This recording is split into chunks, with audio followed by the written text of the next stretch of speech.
जब से जम्मू एंड कश्मीर के नए लैंड लॉज आए हैं तब से भारतीय जनता पार्टी हो या फिर अलग अलग पार्टियां हों, कईयों ने फेवर में कहा है कि ये काफ़ी अच्छा है। जम्मू एंड कश्मीर में डेवलपमेंट के रास्ते जो हैं वो खुल रहे हैं। 370 हटा उसके बाद कई सारी डेवलपमेंट होनी थी और ये सबसे बड़ी डेवलपमेंट है जो जम्मू कश्मीर में हुई है।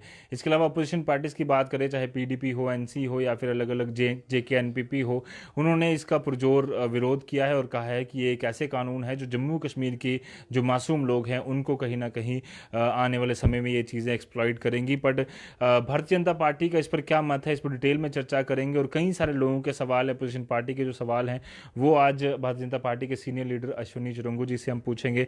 अश्विनी सर, स्वागत है आपका द न्यूज़ नाउ। जी नमस्कार जी। अश्विनी जी, सबसे पहला सवाल, अपोजिशन पूरी तरह से इसके विरोध में है कि ये जो एक फैसला आया है न्यू लैंड लॉस का। पहले कहा गया था कि डोमिसाइल लॉ जो आएगा उसमें कहीं ना कहीं लैंड्स के लिए रिजर्वेशन होगी जम्मू एंड कश्मीर के लोगों के लिए, बट अब पूरे सबके लिए खोल दिया गया है। क्या समझते हैं आप कि जम्मू एंड कश्मीर के लोगों के लिए ये डेवलपमेंट के रास्ते खुले हैं या फिर जो अपोजिशन पार्टी के खदशात हैं वो ज़्यादा सही हैं? देखिए, सबसे पहले तो मैं मूल प्रश्न पे जाऊंगा। मूल प्रश्न क्या है? मूल प्रश्न ये है कि आर्टिकल 370 और आर्टिकल 35A की समाप्ति के बाद में जो उसकी एक लॉजिकल इम्प्लिकेशन थी, लॉजिकल इम्प्लिकेशन यानी कि अल्टीमेटली उससे क्या होना था? उससे ये होना था कि जो पहले हो रहा था वो अब नहीं होगा। ये स्पष्ट रूप से तब ये पता होना चाहिए था उसी समय कि इसकी लॉजिकल इम्प्लिकेशन जो है वो अल्टीमेटली यही है कि जो यहां पर 100 साल पहले का कानून है उसकी समाप्ति कैसे होगी। केवल वही एक कानून कि हमने 370 के अंतर्गत कई सेंट्रल लॉज जो हैं वो जम्मू कश्मीर में लागू किए हैं, ये भी तो हमें ध्यान में आना चाहिए, जिससे जम्मू कश्मीर को फायदा हुआ है। और ये कि यहाँ पर जो लैंड लॉज हैं उनमें बदलाव आया है और उसमें सबसे बड़ी बात यह है कि जो भी कहीं पर भी जम्मू कश्मीर के बाहर रहने वाला भारत का नागरिक है उसको यहाँ पर लैंड को परचेज करने के लिए इजाज़त मिली है। मुझे लगता है कि इसको समझने में कोई दिक्कत नहीं होनी चाहिए थी, लेकिन हर व्यक्ति और हर पार्टी अपना अपना एजेंडा रखता है और अकॉर्डिंगली वो अपने विचार उसमें व्यक्त करता है। अब एक सीधा साधा प्रश्न है। देखिए, जम्मू कश्मीर में आज से लगभग समझिए आप 70 साल पहले से जी। लोग जम्मू कश्मीर के बाहर जाकर के वहां पर प्रॉपर्टीज खरीदते हैं। ये एक तरफा कि हम वहां पर प्रॉपर्टीज तो खरीद सकते हैं लेकिन वो यहां नहीं खरीद सकते हैं, ये इसको कहेंगे वन वे ट्रैफिक। ये वन वे ट्रैफिक जो आर्टिकल 370 के अंतर्गत और 35A के अंतर्गत था उसकी पूर्ण रूप से समाप्ति हो गई है। ये हमें समझ आना चाहिए कि ये समाप्ति क्यों हुई है। ये समाप्ति इसलिए हुई है कि कानून में एक चीज है जो समझना चाहिए, वो है इक्वल लॉज फॉर ऑल। ये वो एक डॉक्ट्रिन है। देखिए, इस रियासत के लिए बड़ा इंपॉर्टेंट है जो आज की जनरेशन है वो ये बात समझे। वो क्या है? यहां पर एक बहुत बड़ा आंदोलन हुआ है, उसका नाम है प्रजा परिषद आंदोलन। जी। 1951 से 1953 तक उस आंदोलन में यहां के राष्ट्रभक्त समाज ने कई कुर्बानियां दी हैं। डोगरा समाज ने 15 युवकों की जान उसमें गंवाई है, उन्होंने शहादत हासिल की है। पंडित प्रेमनाथ जी डोगरा, उनका जो ये कहना था, जो उनका मोटो था, जो उस वक्त का बहुत बड़ा स्लोगन था और कैच वर्ड था, वो क्या था? एक निशान, एक विधान, एक प्रधान। अब एक प्रधान का अर्थ क्या है? एक प्रधान का अर्थ यह है कि यहां पर जम्मू कश्मीर में उन दिनों सदर रियासत हुआ करता था, साथ में वजीर आजम हुआ करता था, जबकि सारे भारत में प्रधानमंत्री भी है और प्रेसिडेंट ऑफ इंडिया भी है। उन्होंने कहा ये दो दो प्रधान कैसे हो सकते हैं, तो उसे बदला गया, अमेंड किया गया, तो वो फिर बदलना चाहिए, वो उन्होंने कहा। दूसरा उनका था कि यहां पर एक निशान होना चाहिए, यानी दो दो झंडे और दो दो जो एम्बलम है वो नहीं रह सकते, कि भारत का भी हो और स्टेट का भी हो। और तीसरा उन्होंने कहा था एक विधान। विधान क्या होता है? विधान यानी एक प्रकार का कानून, एक प्रकार का संविधान। जो यहाँ पर दो संविधान थे, दो कानून थे, उन्होंने कहा दो कानून समाप्त होने चाहिए, एक ही कानून होना चाहिए। वो एक कानून का मतलब क्या है? कि जो भारत का कानून सबके लिए है वही यहाँ पर लागू होना। Constitution of India should be applicable in letter and spirit, ये उनके कहने का अर्थ था जब उन्होंने ये कहा था कि एक विधान। उसके अंतर्गत जो अभी ये फैसला हुआ है पूर्ण रूप से उसमें मतलब वो फैसला पूर्ण रूप से लागू हो, उसमें केवल एक कमी थी और वो ये थी कि लैंड लॉज जो थे वो अभी यहां पर जिस प्रकार से होने चाहिए थे वो नहीं थे, अब उनको लागू कर दिया गया। अश्विनी जी, इसमें मेरा सवाल ये है कि भारतीय जनता पार्टी के ही सीनियर नेता कई सारे थे, जिसमें डॉक्टर निर्मल सिंह तक ने कहा था कि हम 15 साल का कानून एक ऐसा लाएंगे जिसमें कि मिनिमम 15 साल जो लैंड है वो जम्मू कश्मीर के लोगों के पास रहे, उसको रहना होगा। कोई भी व्यक्ति बाहर से आएगा उसके बाद उसे जब यहाँ का जो कल्चर है या जहाँ की जो सिस्टम है वो जब समझ आ जाएगा उसके बाद उसे ट्रांसफ़र कर दी जाए वो लैंड, ये उन्होंने कहा था।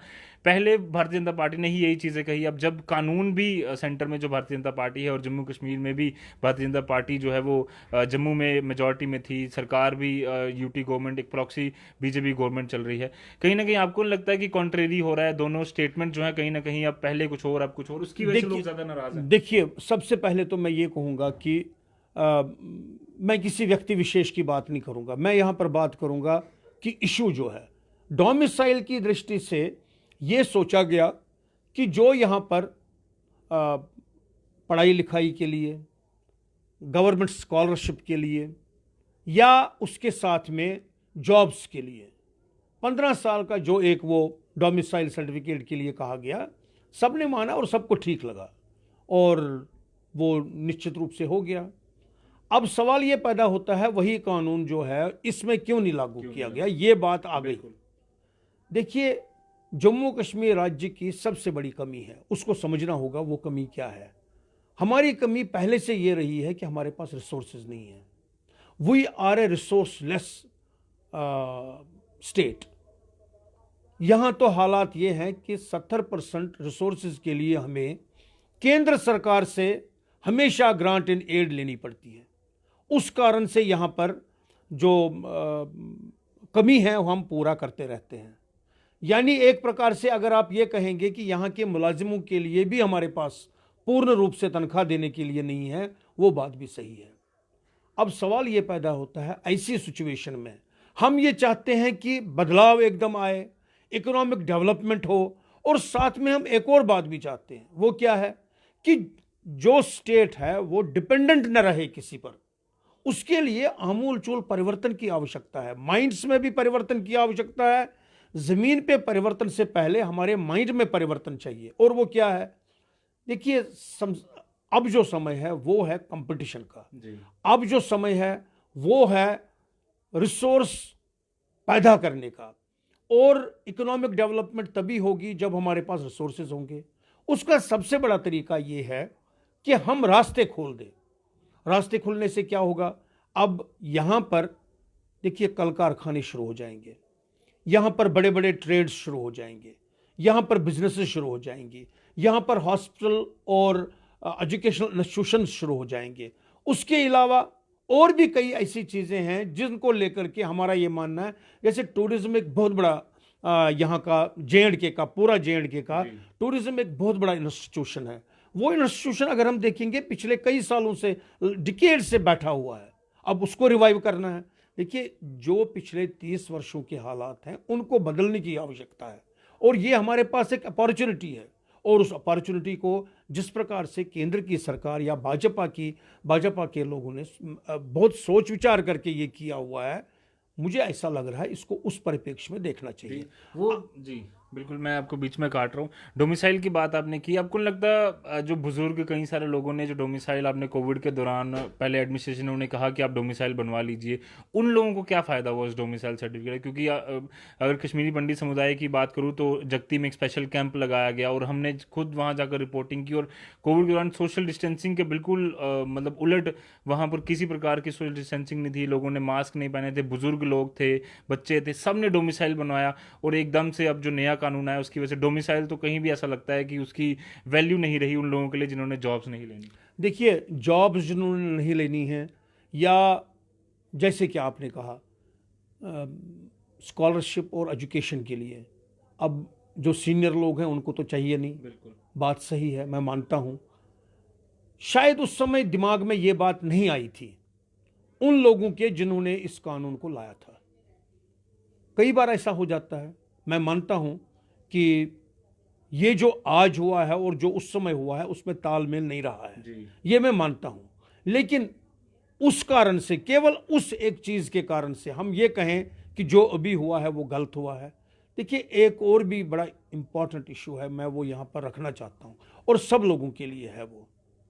देखिए, पिछले 70 साल से, रादर 73 ईयर्स, मुझे इतिहास का वो दिन ध्यान में आता है जब 27 अक्टूबर 1947 को पहला विमान दिल्ली से चला था जिसमें भारतीय फौज जो थी वो श्रीनगर में उतरी थी।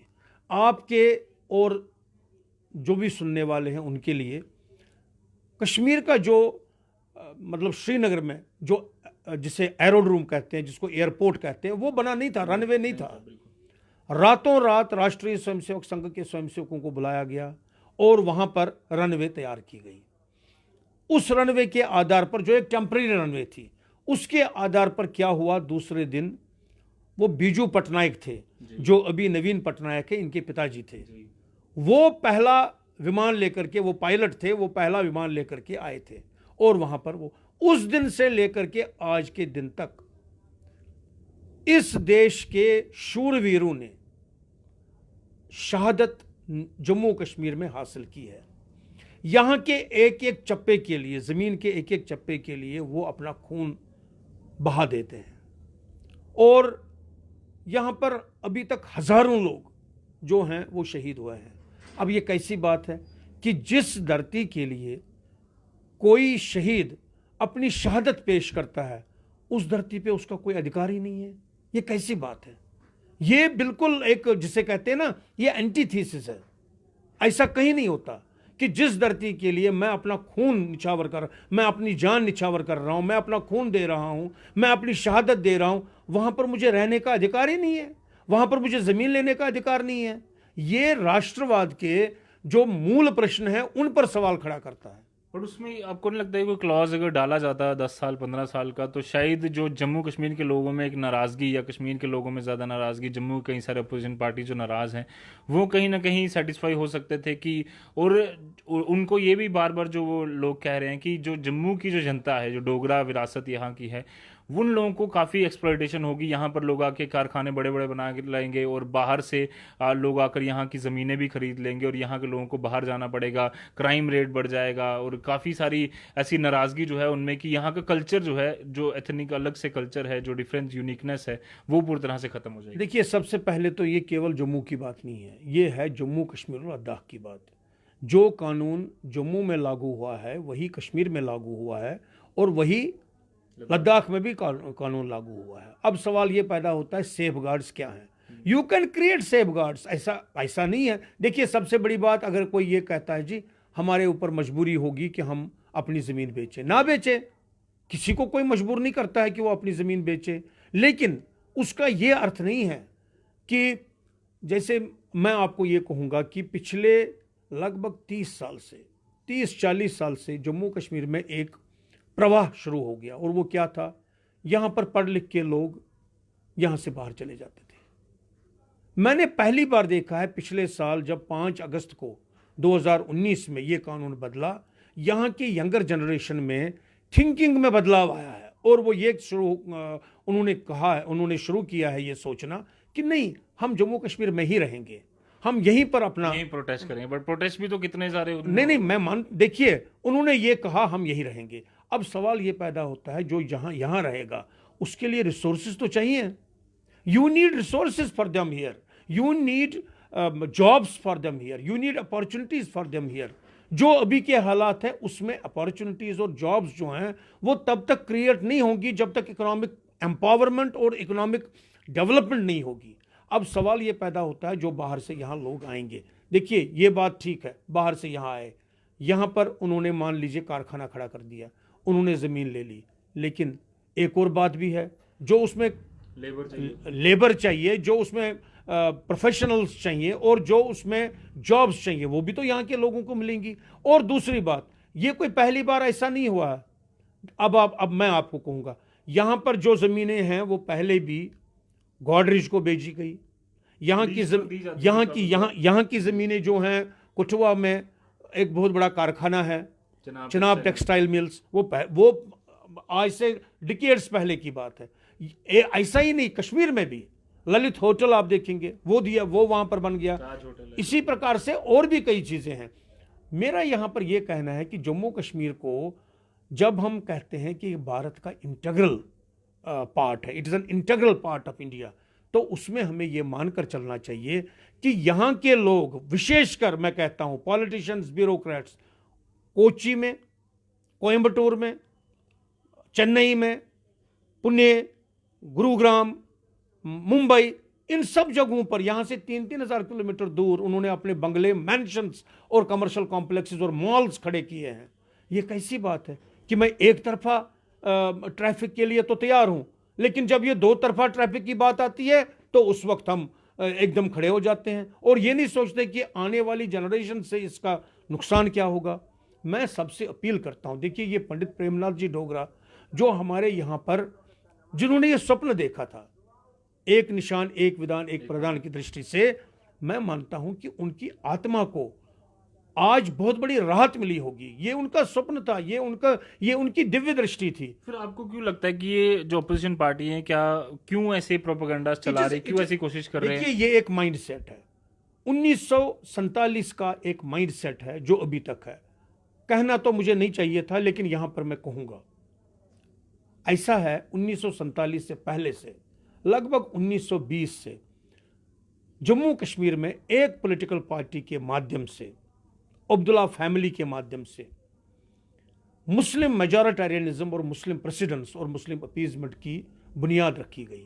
पॉलिटिक्स में भी वही आया, फिर गवर्नमेंट में वही आया, गवर्नेंस में भी वही आया, और उसके बाद एडमिनिस्ट्रेशन में भी उसने अपनी रूट्स जमा की हैं। ये उसका असर है कि मेरी कोई अलग से कोई पहचान है। उसमें एक चीज जो हम भी कई बार डिस्कस करते हैं कि उसमें कमी आपको लगता है कहीं ना कहीं जम्मू की है या जम्मू के लोगों की है कि उन्होंने अपनी चीजें अच्छे से प्रेजेंट नहीं कर पाए। कश्मीर ने अच्छे से की, वहां के जो पॉलिटिशियन थे वो ज्यादा अच्छे थे, उन्होंने ज्यादा अच्छे से अपने आप को प्रेजेंट किया और आज के डेट में वो ज्यादा डेवलप्ड है बजाय इसके कि जम्मू के लीडर्स आगे आकर के जिस प्रकार से आप कह रहे हैं ना, मैं उसको दूसरे ढंग से बताऊंगा। देखिए क्या हुआ 1947 के बाद में, एक जिसे कहते हैं वो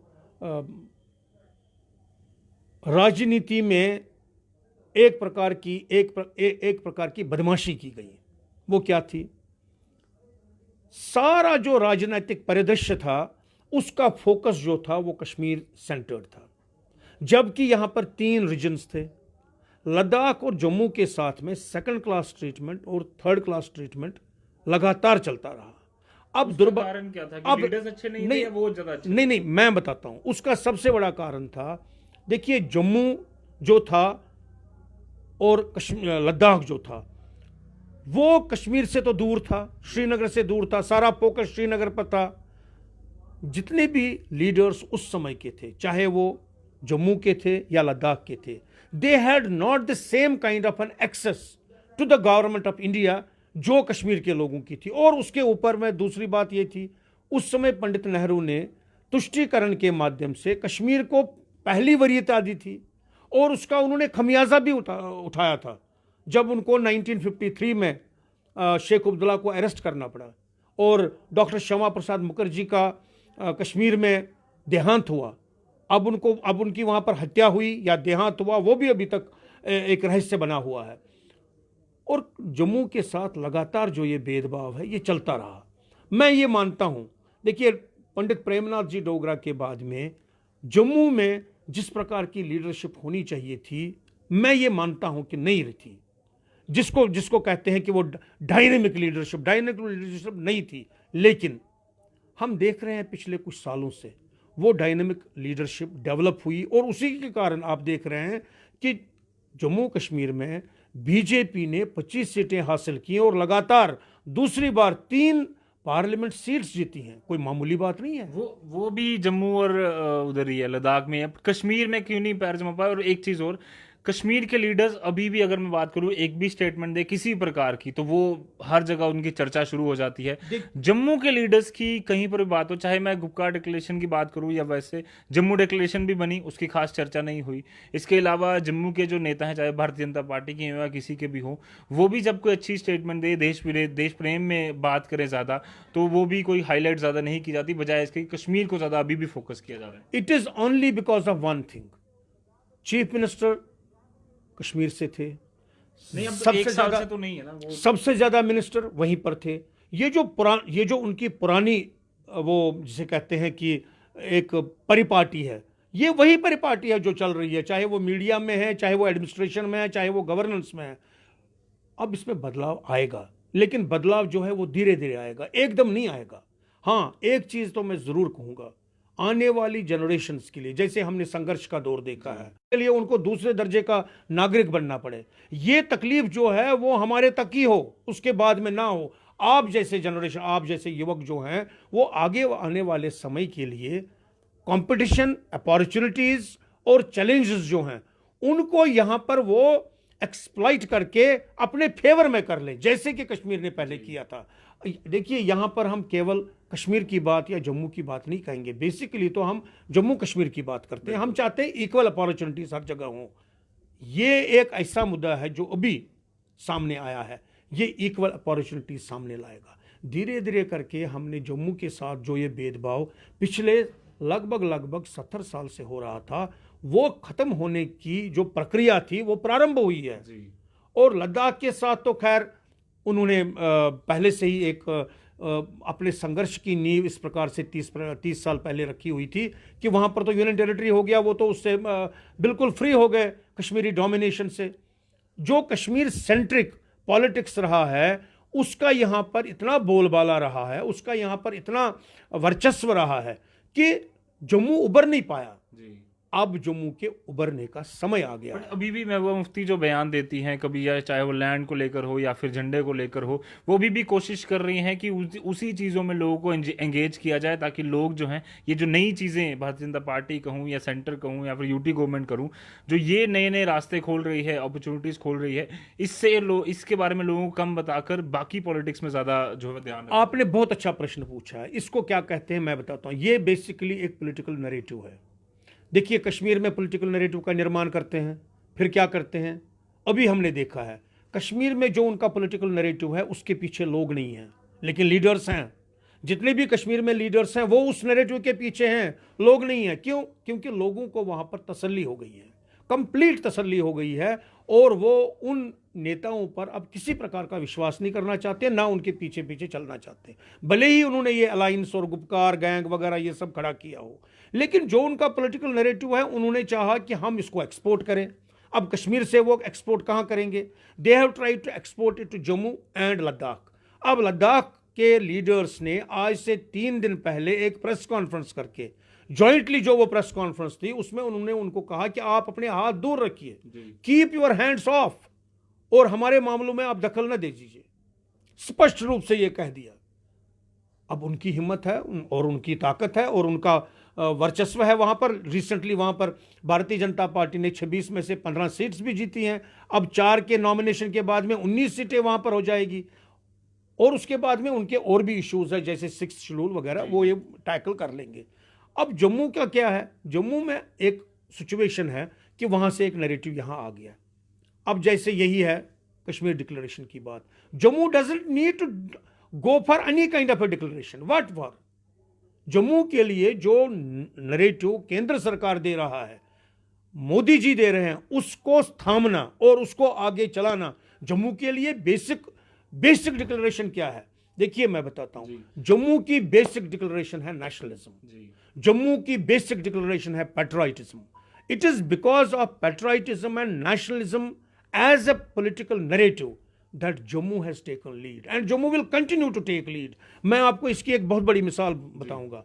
आज से 12 साल पहले भूमि आंदोलन हुआ था। उस भूमि आंदोलन का बेस क्या था? उस भूमि आंदोलन का बेस था पैट्रियटिज्म और नेशनलिज्म फंडामेंटली। और आपने देखा होगा हर वर्ग के लोग उसमें आए थे, इवन यहां तक कि यहां का मुस्लिम समाज, पर्टिकुलरली वो गुज्जर समाज, वो भी उस वक्त उस आंदोलन के साथ जुड़ गया था अल्टीमेटली। इसी प्रकार से जम्मू का जो बेसिक इशू है, बेसिक नैरेटिव है, वो है नेशनलिस्ट नैरेटिव। पर आपको लगता है, जाते जाते एक सवाल ज़रूर पूछूंगा कि सेफगार्ड की बात चल रही है, कई सारे जो लोग हैं वो चाहते हैं कि इसमें एक सेफगार्ड होना चाहिए ताकि जम्मू के जो लोग हैं, जम्मू की जो मासूम जनता है, क्योंकि कहा जाता है कि ये सही तरीके से अपनी चीज़ें बता नहीं पाते, क्या जम्मू के लिए वो सेफगार्ड्स, जम्मू कश्मीर के लिए ओवरऑल कुछ सेफगार्ड्स तैयार करने चाहिए केंद्र सरकार को, यूटी गवर्नमेंट को, ताकि लोग एश्योर हो जाएं? आपने बहुत अच्छा प्रश्न पूछा, मैं इसका एक उत्तर देता हूं। देखिए, मैं बहुत गंभीरता से ये बात कह रहा हूं और जिम्मेदारियों का एहसास लेकर के मैं बात कर रहा हूं। देखिए, तरीके दो होते हैं। एक होता है मैं सड़कों पर जाऊं, इसको एक राजनीतिक मुद्दा बनाऊं और अपने 2-4 दिन निकालूं और मीडिया में इधर उधर बात आ गई तो चलो ठीक है, तो बात निकल गई। दूसरा होता है नहीं, मैं वास्तव में कुछ करना चाहता हूं। If we are really serious about it and particularly Jammu is really serious about it, let them form a committee of important people and let them seek an appointment with the honorable prime minister, with the honorable home minister and with the honorable president of Bharatiya Janata Party at the national level. मेरा पूरा यकीन है अगर इस प्रकार से कोई committee संजीदा तरीके से, गंभीरता से अपने विषय लेकर के और समस्याओं के साथ में समाधान भी अपने साथ में ले जाएं और वहां मिले, और बेशक उसमें बीजेपी के लोग भी हों, सीनियर लोग हों, बाकी पार्टीज के लोग हों, इकट्ठे मिलकर के वो जाएं, मुझे लगता है नथिंग बैड इन इट।